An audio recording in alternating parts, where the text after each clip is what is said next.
Now here's a video that I wanted to sit on for a few weeks before I made it. I didn't want to come off the emotional low of the end of the season, and specifically the Texas game and the collapse in the USC game. I wanted to let this thing sit before I give my season grades. So what I'm going to do in this video is I'm going to give my overall thoughts, kind of the feel of the season, how year one went down, big picture wise. And then the second half of the video, we're going to zoom into the individual offensive position groups and grade them all. Wide receiver, offensive line, running back, tight end, quarterback. We're going to give them all letter grades. And then in a follow-up video, I'm going to do defensive grades. I don't want this video to go too long. But I wanted to escape from that emotional turmoil we were going through the end of the season. Obviously, if you think back hard enough in hindsight about everything that happened, losing to Texas the first year, the rivalry's back, losing your last 4 major games of the season, it feels real shitty, man. It feels really, really bad. And you got to kind of wade through some really tough waters to find the positives. And of course, there were positives this season. It wasn't a great year, but it was a year one, and it did represent a big culture change of the team. And because of that culture change, because of things that were established, and because of the runway that Mike Elko has cultivated here in terms of just buy-in and accountability and discipline, I give the season the grade of a B-. So guys, buckle in. We're going to do this all. 2 videos coming out. Like and subscribe. We're going to keep putting stuff out throughout the whole offseason. We're doing watch parties for basketball games. We're doing watch parties for baseball games. We're going to do some baseball coverage. So make sure you guys tune in. We're going to have a lot of fun. Thank you guys for being here.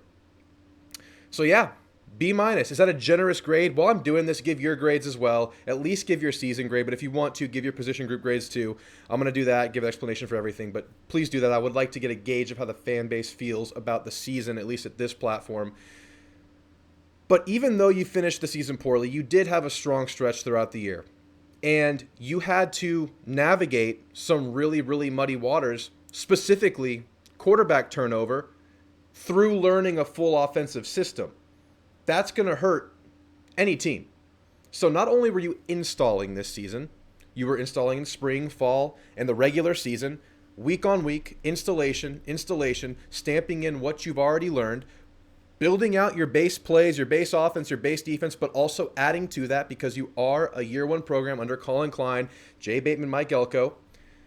But you had to do that with 2 quarterbacks. And you keep in mind, Connor Wigman was the starter through spring and fall. In the beginning of the season, before going down with a shoulder injury, Marcel Reed's in, then Connor, then Marcel. We know how it went. We won't go too into detail about that right now. But those are tough waters to navigate, and I think that eventually caught up with A&M. What A&M was able to do early in the year was lean on Le'Veon Moss and a much, much improved offensive line. Newsflash, offensive line is the most positive part of the season, I would say. Because how many years in a row was that just this big hole on the team? Just this massive, massive weakness was offensive line. Protection, no running lanes. Just muddy pocket, muddy running lanes all time. Not this year. It wasn't perfect, but damn it, it was a lot better. You leaned on that. And because of that, you had the 7-game winning streak. The Missouri game was built off of a complementary offense, run and pass. The LSU game was a running game sensation against a defense that wasn't ready to handle it. And Marcel Reed played a big part in that. But that came back to bite you eventually. You couldn't find a passing game with Marcel once he was more readily scouted by teams with weeks and weeks to look at film and understand what they were going up against and understand the learning curves that a young quarterback in Marcel was. And that was kind of impatience in the pocket, not fully understanding what he's seeing just yet, being such a young guy. And though we did see improvement, it wasn't enough to where it could help us overcome the hurdle of losing Le'Veon Moss and Chase Basantis, your main interior blocker. So that stuff, really, really easy to point to that and say, okay, you have Le'Veon Moss and Chase Basantis, you might win that Auburn game. You might have a better chance against Texas even. That was a close game. Maybe the South Carolina game feels a little bit different if Le'Veon Moss is in there and doesn't snowball the way it does. It's a big deal. So not to excuse it. I mean, the excuses don't change the record. Let's be clear about that. But I think those are reasons for losing the games you lost. There were also major, major shortcomings on the defensive side of the ball. And the defense and how it kind of finished the season is what knocks this thing down letter grades and ultimately knocked your record down, wins and losses, racked up losses. Defense needed to be elite this year. for this team to reach its ceiling. Defensive line needed to be elite this year for this team to reach its ceiling, and that stuff didn't happen. And I would say the number one disappointment on this team overall was the defensive line productivity. The lack of the ability to get pressure from your defensive ends consistently. The lack of a big McKinley Jackson-like body in the middle. And we anticipated that would be the case going into the year, and it hurt the team. But that comboed with, lack of outside contain, inconsistency in the secondary, led to a pretty leaky run defense. I would argue it wasn't as disastrous as maybe I thought it could have been, knowing you lost Edgerrin Cooper and McKinley Jackson, and you didn't have any of those big bodies on the interior. You didn't have the Walter Nolan. You lost Isaiah Rakes. But that comboed with the passing game woes of the secondary and the lack of a pass rush, that all comboed, and that all made a bad defense by the end of the season. As you had players sitting out, and as you lost your Tyreek Chappelles, and as players opted out of the bowl game, that all made it a lot worse. So I land on a B-, and the reason I'm higher than I guess the explanation would indicate is because Mike Elko established that culture, and it was a year one. And we've heard from insiders time and time again about how the accountability is up, the buy-in is up, the culture is up, the locker room is up. All that stuff is much more business-like in its approach. And players from day one were taught to be good teammates and where and when they're supposed to be at places, meetings, workouts, all that stuff. From reports, I'm not in the building, from reports, much improved. And that doesn't equate to wins and losses, but that's a great base on which to build a program. And that's what a year one really is. I also predicted 9 wins this year. You came up one short of that, and it hurt so bad the way it happened, losing all 4 of your last Power 5 games. That sucked. But you were only, in my opinion, 1 game short of expectations. So B-. Not a great grade, not a terrible grade, but not a disaster of a year. Not a year we're satisfied with. Not a year we're going to, think back memories years down the road on. But perhaps one that we look at as the start of a very good era of Aggie football. That remains to be seen. Let's get into the offense. Receiver position. What do we think going into the year? I think we thought it was a question mark. I think we realized you lost Evan Stewart. You lost Aniyah Smith. You lacked big-time playmakers. You had what you eventually got in Noah Thomas, and that was a solid red zone threat, a big target, a sure-handed guy, even though he had the drop in the bowl game. But besides that, the only other consistent force you really had in the receiving game was Jabri Barber as kind of a safety valve, short route guy. I would argue that they were open and played a little bit better that their final stat line would indicate. But with the learning curve and the injuries and the shuffle you had at quarterback, that really exacerbated the problem. Combo that with it being a year one, installing a new offense, finding rhythm, finding chemistry, new players on the field, a true freshman on the field. I think it all equates to a C+ grade. And don't mistake anything. Just because there's a plus at the end of the C doesn't mean I think it was a great season. It's a C+ because I think this lands on like the 77, 78, 79 grade for the year.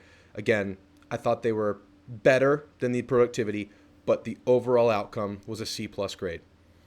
They were open more than they were targeted. Marcel Reed had his struggles down the stretch of the year, the home stretch of the year, finding guys. And Connor wasn't himself for every game besides one. So, yeah. Let me know if you agree or disagree with this so far, and do that for everyone that I give. I'm going to go with offensive line now. This is probably the biggest upgrade, maybe running back as well. I'm going to give offensive line a B. If they were a D+, the last 3 years, they were night and day from what they were before. It's been a hole on the team. We talked about it. It's been a hole on the team for years. And you get the same group of players plus a couple of transfers, one of which was playing because Mark Naboo went down in game 1. Adam Cushing did a hell of a job with this group. They were able to protect a lot better. They were able to get a push a lot better, especially when healthy. And maybe if they stayed healthy down the home stretch of the year and you didn't have that shuffle with Basantis, maybe this is a B+, A-. Maybe if Le'Veon Moss was around, it feels even better. I'm going to go with a B. And if they all come back next year and it really feels like they're going to, Trey Zune still needs to announce what he's going to do. You have all 5 coming back. The last time all 5 of the offensive line came back, well, that was the Maroon Goons in 2020. You know what continuity can do for an offensive line. The future of this room looks really good because you've been recruiting the position really well, really good as well. Very, very happy with the now and especially the future of the offensive line. As I am with the running back room, A- for the running backs. And I think the only reason it's not an A+ is because you lacked productivity down the stretch of the year. And that's because of injuries, but the end result is the end result. I'm going A- here. One of the best rooms in the conference when healthy. I mean, A&M was like a top 5 SEC running attack, if not higher than that, if I'm not mistaken, maybe top 3, when Le'Veon Moss and Chase Bisontis were both healthy and through that 7-game winning streak. It was kind of the great equalizer for this offense that was kind of learning its way, and we eventually saw struggle, and that dam finally broke loose, and you realize, okay, we're a new unit that can't figure things out. But you were able to mask that with a great running attack, and Le'Veon Moss and that offensive line were the reason why. That was the offense. That was the heart and soul of the team when it was healthy. But the end result is the end result. You kind of sucked at the end of the year here. You were down to one really reliable down-to-down back in Amari Daniels, and that just doesn't cut it in the SEC. And if you started the season A+, like honestly, it was so good, A+, you ended the season like a B-. So we're going to call it an A- because I'm going to excuse it a little bit because of injury, and the productivity just wasn't great. And they're all coming back next year. I can't wait for that Le'Veon Moss injury update in spring. It's going to be a big one to understand exactly when he's healthy and going to be training again. That'll be huge. All we know is that it is not as bad as it appeared during the South Carolina game. That's all we've heard Elko say 2 or 3 times. Tight ends. I'm going to give him a C. Really didn't get as much as we felt we should have out of this group this year. And maybe that was lack of targets. Maybe that was a lack of an effort to get them the ball. Maybe that was a lack of Marcel Reed's ability to find open tight ends. It was all of that stuff combined. Productivity wasn't great, so that knocks it down. The blocking was extremely inconsistent from tight end, and we really saw that culminate at the end of the year, especially versus Texas, versus South Carolina. The blocking just was very hit or miss. When it was good, it was not noticeable at best. When it was bad, destroyed plays. So because of the inconsistent blocking, lack of production, we're going to go with a C here, and that's the worst offensive grade I'm going to be giving. But it was probably a B-level graded position group just based on talent, but the productivity just wasn't there. If they were targeted more and used more, maybe they're a B-, but they just weren't, and the blocking just wasn't great. So we'll be looking at some new transfer guys this year. We'll be looking at Theo Mellon-Orstrom trying to take that next step to be an effective blocker consistently. He needs to put up some size and some strength. That's going to be very important for his offseason. I think the technical side of the game is really coming along for Theo. It's the physical part of the game that's still behind. In Sweden, we heard him talk in that episode of The Pulse. There really wasn't that tight end position utilized on his team. He was a receiver there, so big transition there. Just like it'll be for Keody Armstrong, playing receiver in high school, coming in as a tight end here now, leaning into his body, his huge, massive body. That'll be a learning curve for Keody. He'll add to the room as well.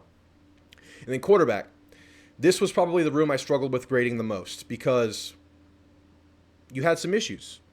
We've talked about it a lot this video alone, but we talked about it throughout the year. Obviously, Connor not working out. That's good for maybe feeling like you're a D or an F. I mean, I called Connor the reason why A&M had potential to be great this year. A lot of us did. When I was breaking down this offense in the preseason, it was okay, questions of the offensive line, questions of the receiver, pretty good at running back. But if you get that AA+ quarterback that we thought we could get out of Connor, well, that could just elevate this whole offense and make it a really, really viable outfit. And it just didn't happen. But the reason I go B- is because you did discover Marcel Reed. I know this is a polarizing topic to many. I am high on Marcel Reed. I don't think he's a ready-made product. I don't think what we saw this year for most of the season was good enough to be the quarterback of the future. But I really and truly believe he is a viable, worthy quarterback to build around going forward. And I think there's a lot of improvement in the tank for Marcel Reed, and it has to happen. It has to pan out. But the reason I give a B- is because you were able to land on your feet after really, really just falling short with Connor, unfortunately. Whether it was just a bad fit, whether the pressure got to Connor, whether the injuries just lingered and didn't allow him to be himself, whatever the reason was, it failed. But you found Marcel Reed, and I think he had his best game to close the year out. He had a good game versus Auburn. I think that a lot of his shortcomings were things you would expect out of a young, raw quarterback who's just not going to splash onto the scene and be Johnny Manziel as a redshirt freshman. I mean, who is Johnny and few others? But I think Marcel Reed is a key piece going forward because he represents the upside of the offense now, in addition to getting that offensive line and running game back. But if you get, a 5-point upgrade at quarterback, if he goes from, let's say he was a 75 this year, if he goes 75 to 80, 82 this coming year, you're talking like a number grade here. Well, that just makes this offense so good and complete. So I'm going to give B- because I think you landed on something really good and you made the best out of a bad situation with Connor Wigman. So those are my grades, guys. Tell me what you think. I went wide receiver C+, offensive line B, running back A-, tight end C, quarterback B-. These are my opinions. I would love to hear if you disagree or agree with me in any of these. Look out for my next video. I'm going to give my defensive grades. Thanks for watching. See you soon. Gig 'em.